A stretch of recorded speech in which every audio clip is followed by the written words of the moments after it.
Satu lagi video unboxing video kali ini berkenaan satu barangan baru sampai semalam malam. Itu emas Korea, emas Bangkok sebenarnya saya beli untuk buat demo dan juga buat video untuk YouTube dan juga Shopee video, serta semasa saya nak buat live. Kalau mereka-mereka yang teringin nak lihat masa saya buat live dekat Shopee boleh cari nama kedai Su Online Store.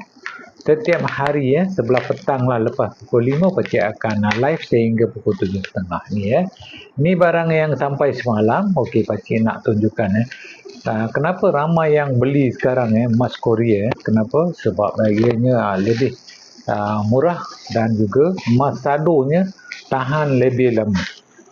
Okey, tengok nampak real nampak real.